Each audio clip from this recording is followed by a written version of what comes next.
अरे देश की गजदार तानाही सरकार, और जब एग्जाम कैंसिल होता है तो ऑफिशियल होता है, नहीं कि किसी नेता के बोलने से होता है। कई किलोमीटर दौड़ा करके, छाती नाप करके, मेडिकल करके, हर चीज कर करके, चेक करके, बिल्कुल ठोक बजा करके फिट कर दिया गया कि ये आर्मी के लिए फिट हैं। और उसके बाद इनको ज्वाइनिंग लेटर भी थमा दिया गया। एक भाई है वो गले में ज्वाइनिंग लेटर टांग के चल रहा है, उधर दिखाइएगा। तो ये बच्चे उसके बाद ज्वाइनिंग लेटर देने के बाद ना जाने कौन से संवैधानिक अधिकार के तहत भारत की सरकार ने इनकी जो भर्ती थी उसको रद्द कर दिया। ये PSL सिलेक्टेड लिस्ट है जिसमें तो मेरा रैंक 255 है, बीरवदेश कुमार यादव जी। तो मैंने पूरी भर्ती प्रक्रिया को ईमानदारी पूर्वक पास किया था। ज्वाइनिंग होती है वो कंप्यूटर के उस सिस्टम के माध्यम से रिलीज किया जाता है। तो क्या उस सब सिस्टम में भी कोरोना घुस गया था? 1 साल 1.5 साल तक इस भ्रम में रखा गया कि आपकी ज्वाइनिंग को डिले किया जा रहा है। मैंने इंतजार किया कि आज नहीं तो कल ज्वाइनिंग आएगी। फरवरी में RTI लगाए थे हम लोगों ने, तो उसमें लिखा हुआ था कि आपके एग्ज़ाम को या फिर आपकी ज्वाइनिंग को जो भी है वो कोरोना की वजह से डिले किया गया है। अभी भी ये भी नहीं बताया गया कि आपकी वैकेंसी को रद्द कर दी गई है। इतना संघर्ष करने के बाद, सेना में जाने के बाद, वहाँ सेना के जो अधिकारी सेवादारी प्रथा कराते हैं, उस सेवादारी प्रथा को ख़त्म करने के लिए किसी नेता मंत्री, किसी सांसद विधायक की बोलने की हिम्मत क्यों नहीं होती है? देश के रक्षा मंत्री कहते हैं कि 158 देशों से, कितने देशों से समझ करके ये अग्निवीर लाई गई, और इतनी बहुत बढ़िया स्कीम है, तो अपने बेटे को रक्षा मंत्री जी सांसद विधायक क्यों बनाते हैं, अग्निवीर क्यों नहीं बनाते? जब जब युवा बोला है देश का शासन डोला है, ये नारा लगाते हुए युवा आपको चलते दिखाई दे रहे हैं। ये युवा वो युवा हैं जिनको इस समय बॉर्डर पर देश की सुरक्षा के लिए तैनात होना चाहिए था, जिनकी भर्ती 2022 में करी जा चुकी थी, जिनको कई किलोमीटर दौड़ा करके, छाती नाप करके, मेडिकल करके, हर चीज़ कर करके, चेक करके, बिल्कुल ठोक बजा करके फिट कर दिया गया कि ये आर्मी के लिए फिट हैं। और उसके बाद इनको ज्वाइनिंग लेटर भी थमा दिया गया। एक भाई है वो गले में ज्वाइनिंग लेटर टांग के चल रहा है, उधर दिखाइएगा। तो ये बच्चे उसके बाद ज्वाइनिंग लेटर देने के बाद ना जाने कौन से संवैधानिक अधिकार के तहत भारत की सरकार ने इनकी जो भर्ती थी उसको रद्द कर दिया और कहा अब अग्निवीर योजना चलेगी। और ये बच्चे जो हैं, ये युवा जिनको बॉर्डर पे इस समय पहरेदारी करना चाहिए था, वो देश में भटक रहे हैं, देश की सड़कों पर, कुछ नंगे पांव, कुछ चप्पल, कुछ बिना खाए पिए बस चले जा रहे हैं इस आस में कि हमको न्याय मिलेगा, एक दिन नौकरी मिलेगी।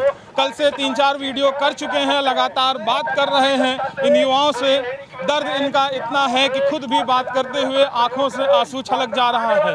आप भी हमारे वीडियोस को देखेंगे तो मैं यकीन से ये दावा ठोक के कह सकता हूं कि आपके आंखों में आंसू भर जाएगा और आप देश के नागरिक होंगे, कॉमन मैन होंगे, एक आम आदमी होंगे, तो आपको अपनी कहानी भी याद आएगी। अगर आपका कोई बच्चा तैयारी कर रहा होगा, कोई भाई कहीं तैयारी कर रहा होगा, या आप खुद किसी सिविल सर्विसेज नौकरी, सरकारी नौकरी की तैयारी कर रहे होंगे, तो आपके आंखों से भी आंसू जरूर छलकेगा।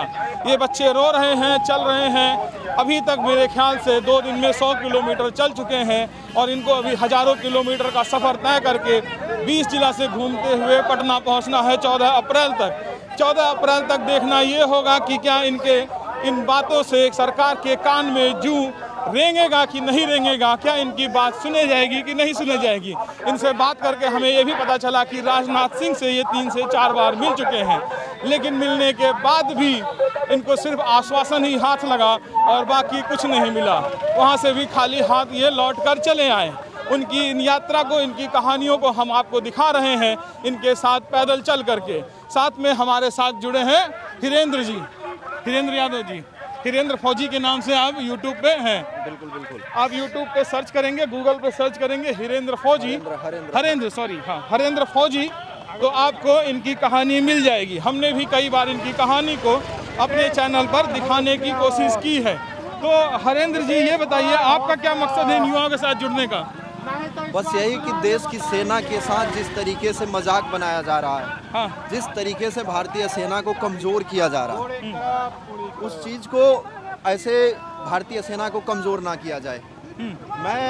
अगर ये युवा, अगर अभी आपने खुद इंटरव्यू में अपने बताया कि इन्होंने मेडिकल किया, फिजिकल किया, रिटेन किया, सब कुछ क्लियर करने के बाद और इन्हें ज्वाइनिंग लेटर तक भी दे दिया गया, उसके बाद कोरोना आ जाता और इन युवाओं को, जिसको सरकार ने एक बार पास कर ली अपनी उस जिसे जो फिजिकल मेडिकल जो भी टेस्ट लेती है उसमें पास करने के बाद आखिर इन्हें क्यों इस तरीके से रोड पे भटकने के लिए मजबूर किया जा रहा। और दूसरी बात ये कि इतना संघर्ष करने के बाद सेना में जाने के बाद वहाँ सेना के जो अधिकारी सेवादारी प्रथा कराते हैं, उस सेवादारी प्रथा को ख़त्म करने के लिए किसी नेता मंत्री, किसी सांसद विधायक की बोलने की हिम्मत क्यों नहीं होती है। तो इसलिए मैं लगातार इनके साथ भी जुड़ करके नेता मंत्री क्यों बोलेगा, उनका कोई बेटा ना कोई। बिल्कुल यही तो सबसे बड़ा तो यही, इसीलिए तो मैं पूछ रहा हूँ कि भाई किसी नेता जब अग्निवीर देश के रक्षा मंत्री कहते हैं कि 158 देशों से कितने देशों से समझ करके ये अग्निवीर लाई गई और इतनी बहुत बढ़िया स्कीम है, तो अपने बेटे को रक्षा मंत्री जी सांसद विधायक क्यों बनाते हैं, अग्निवीर क्यों नहीं बनाते? या किसी भी नेता मंत्री का बेटा क्यों अग्निवीर में सेना में जाकर के देश सेवा नहीं करता? भाई करना चाहिए ना देश सेवा। अगर सबसे अच्छी देश सेवा अगर ये है तो उन्हें जाकर के सेना में देश सेवा करनी चाहिए। सिर्फ राजनीति कर रहे हो आप, गरीब बच्चों के पेट पे लात मार रहे हो। ये 1.5 लाख युवाओं का क्या कसूर था? क्यों इन्होंने जब सब कुछ पास किया उसके बाद आप ले आए अग्निवीर, उसके बाद ले आए तो इनको तो ज्वाइनिंग कराना चाहिए था। और अग्निवीर पे मैं लाइव डिबेट करने के लिए तैयार हूँ। देश के रक्षा मंत्री महोदय, देश के जनरल महोदय, CDS महोदय, सुरक्षा सलाहकार, इनके साथ इस मुहिम में जुड़ने का मकसद आपका क्या है? बस यही, इनको न्याय मिलना चाहिए। इनको न्याय मिलना चाहिए, बिल्कुल इनको न्याय मिलना चाहिए। इनका क्या कसूर है? क्यों इनको जब इन्होंने सब कुछ सारी मेडिकल रिटेन एग्जाम सब कुछ जब इन्होंने क्वालिफाई किया और इनको ज्वाइनिंग लेटर तक दे दिया गया, तो आखिर क्यों इनको मतलब ज्वाइन नहीं कराया गया? भाई इन्होंने इतना अगर बलिदान अपना त्याग किया, सब कुछ दिन रात उठ करके भोर में 4 बजे से लेकर के शाम तक अगर ये रोडों पे अगर इस तरीके से पसीना बहाए थे, कितनी मेहनत करके, कितना अरमान उम्मीद के साथ इन्होंने मेहनत किया और अपनी दौड़ निकाली। किसी ने एक्सीलेंट मारा होगा, किसी ने एक्सीलेंट मारा, गुड मारा, फिर भी लोगों ने मतलब उस चीज को, उस टेस्ट को क्वालिफाई किया। मैंने मेरी माँ बाप भी रोती है। कल इन्हीं लोगों में से मैंने कहानी सुनी। इन लोगों ने अपने कुछ भाइयों की कहानी बताई जो कई सालों से 10 किलोमीटर 20 किलोमीटर तो आम बात है दौड़ना, डेली दौड़ करके किसी तरह से भर्ती निकाली। ज्वाइनिंग लेटर उनके हाथ में आ गया। 2 भाई थे और उन्हें पता चला, मिठाइयाँ बट चुकी थी, सारी खुशियाँ हो चुकी थी। ये था कि अब तकदीर बदल जाएगी। देखिए ये जितने भी चेहरे आपको नज़र आएंगे ये कोई बड़े घर के नहीं हैं। ये किसान हैं, मजदूर, इनके माँ बाप हैं, ये उनके बच्चे हैं। तो उन कहानी जो मैंने कल सुनी वो कहानी ये थी कि 2 भाई थे जिन्होंने बड़ी मेहनत करके फ़ौज की तैयारी की और भर्ती को निकाला। उसके बाद ज्वाइनिंग लेटर उनके हाथ में आ गया। ज्वाइनिंग लेटर हाथ आने के बाद खुशियाँ हुई, भाई खुशियाँ लाजमी होना, मिठाइयाँ बटी, लेकिन भर्ती रद्द हो गई। भर्ती रद्द होने के बाद वो इतने आहत हुए कि घर से पोटली में खाना पैक किया और गमछा लेकर के गए। गमछे को खाना वहाँ रखा, अपना ही खुद दाह संस्कार अगरबत्ती जला करके किया और उसके बाद एक ही गमछे पे पेड़ से दोनों भाई ने, आप समझ सकते हैं मैं क्या कहना चाहता हूँ, तो खुद को वहाँ पर ख़त्म कर लिया। तो ये कहानी बड़ी हृदय विदारक है।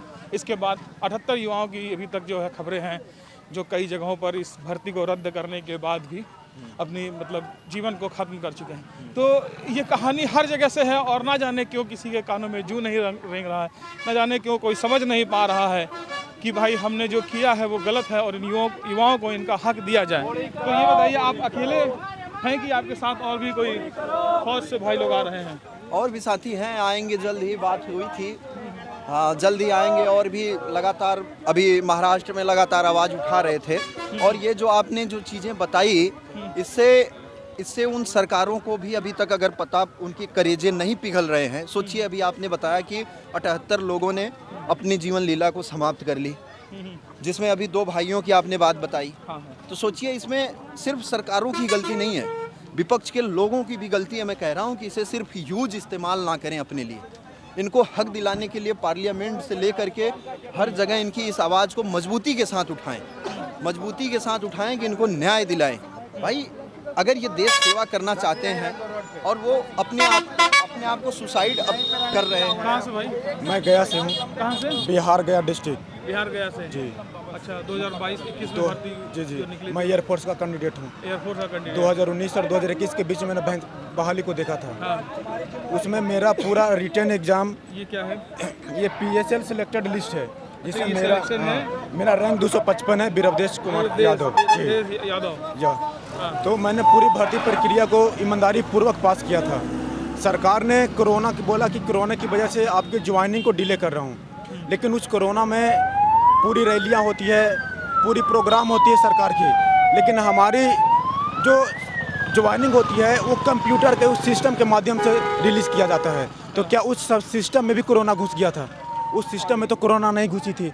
हमारी सिर्फ ज्वाइनिंग लेटर को इशूज करना था, लेकिन उसने ज्वाइनिंग लेटर को इशूज नहीं किया।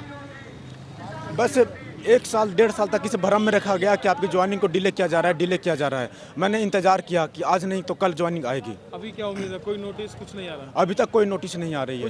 कुछ नहीं। 4 चार से बोलना चाहते हैं, अरे देश की गजदार तानाही सरकार, और जब एग्जाम कैंसिल होता है तो ऑफिशियल होता है, न कि किसी नेता के बोलने से होता है।